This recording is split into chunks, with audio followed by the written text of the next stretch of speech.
Memorize!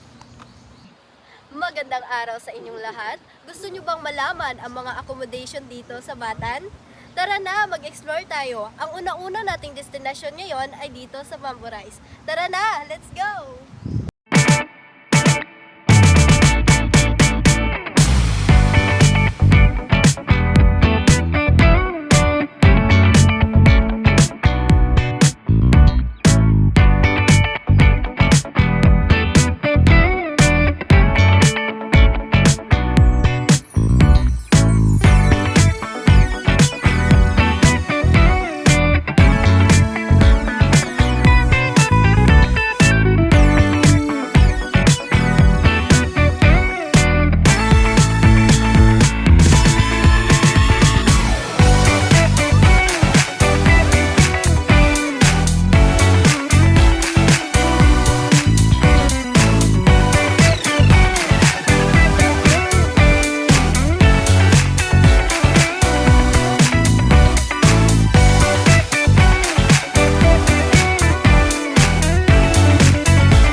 Ang una nating pinuntahan ay 102 na room.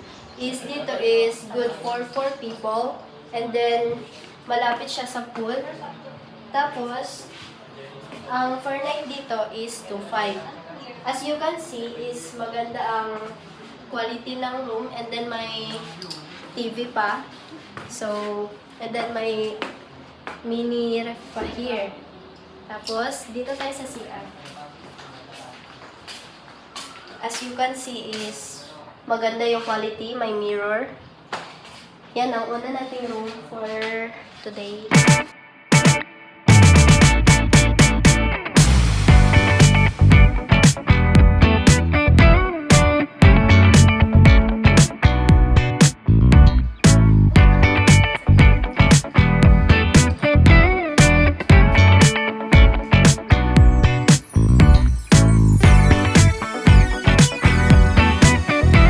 Ang pangalawa nating room na pinuntahan is 2 bed, may king size and then small size, good for 5 person.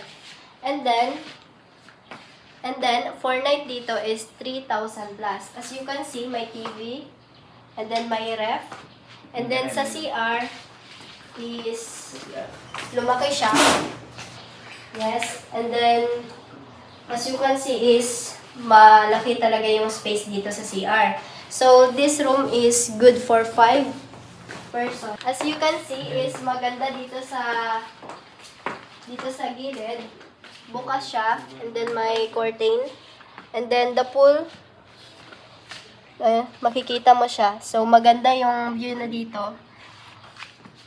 And ito yung pangalawang room na pinuntahan natin. Tara!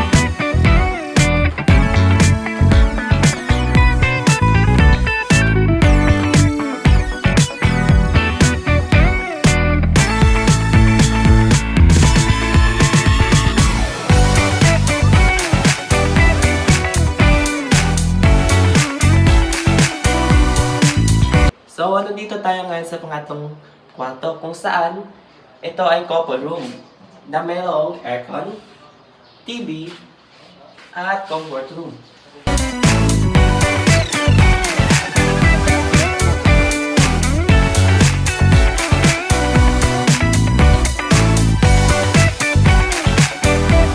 So, itong room na to ay nagkakahalaga ng 2,000 per night.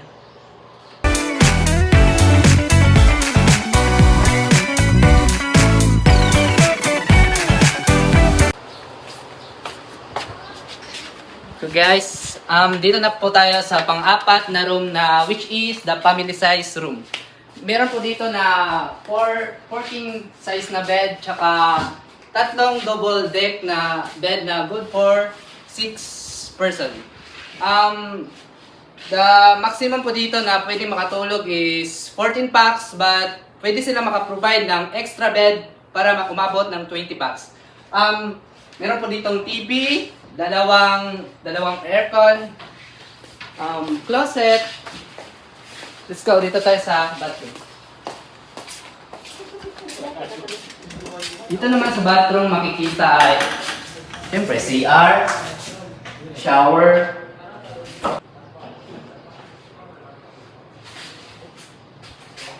Punta naman tayo sa terrace or view.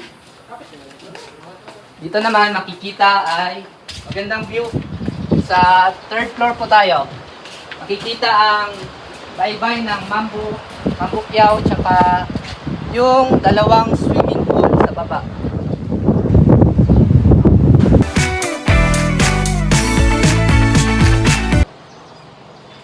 Dito guys is panglima na room na pupuntahan natin.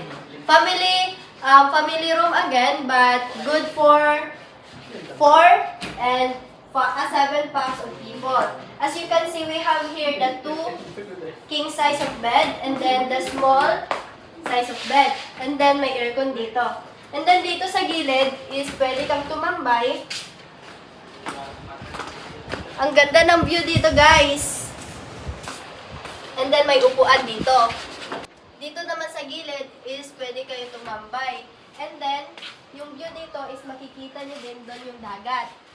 Dito, I told you that family room din ito, but good for 4 to 7 packs only. Maganda dito guys kasi pag 4 or 7 family na kayo is makakatipid na kayo at maganda pa yung room. May TV. Diyan yung makikita yung TV. And then, pag pasok nyo dito, is, nandito yung lababo and then may mirror. Siyempre. And then, pagkapasok nyo dito is nandito yung CR. CR and then the paliguan here. As you can see is magkadikit lang sila. So, ito na ang panglimang room na pinasok natin na family size din, but mas malaki yung kanina.